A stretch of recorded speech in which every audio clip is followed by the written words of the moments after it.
Hello everyone, respectful greetings. In the past, whenever I talked about optical media, it was usually in reference to video games and to a lesser extent, anime. Now, I've been on a roll recently where I'm kind of starting a new spree of collecting anime Blu-rays, but I might as well shed light to another form of optical media that I've also been collecting for a while, album CDs.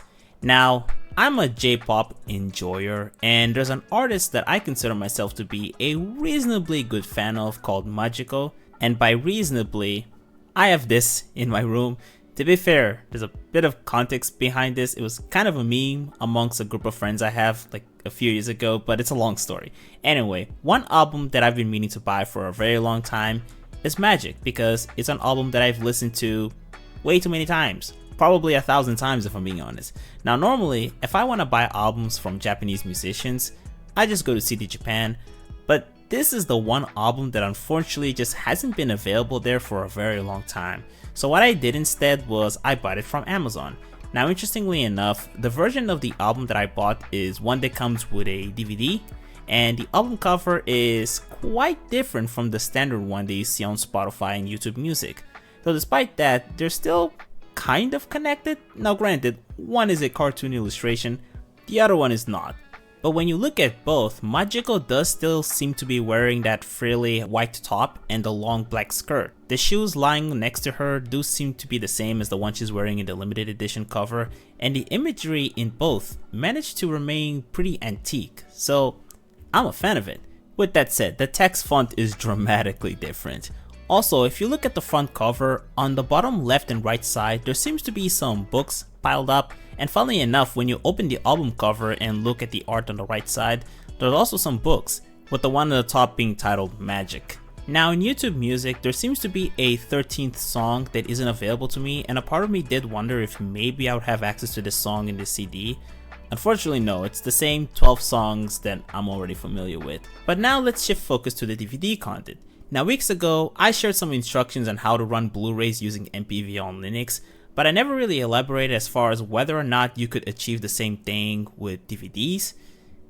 The answer is kind of yes, but I wouldn't recommend it. If you ask me, just stick to VLC, it's 10 times less stressful and buggy. Anyway, something that didn't really cross my mind before buying this was the fact that the DVD does seem to have some exclusive content. For example, one of them is a live studio recording of the song Morrow. Apparently that's not available on their YouTube channel, only the music video. In fact, speaking of which, there's also the full MV for Mirror. Now, I say full because technically there is a shorter version of the MV available on their channel, but it's not the full one. Now, unfortunately, one of the downsides of this being a DVD is that the video quality is not that great. And to be clear, a lot of Majiko's video content from 10 years ago were not at 1080p, but even then, a modest 720p is better than the 480p grainy quality that I have here. I'm not gonna complain too much because this is far from the only copy I have of a DVD with this level of quality, which is one of the main reasons for why I've been trying my best to focus on mainly Blu-ray collection rather than DVDs, especially for Japanese content. There's also a 6-minute tour video of an event that she attended in Singapore back in 2015.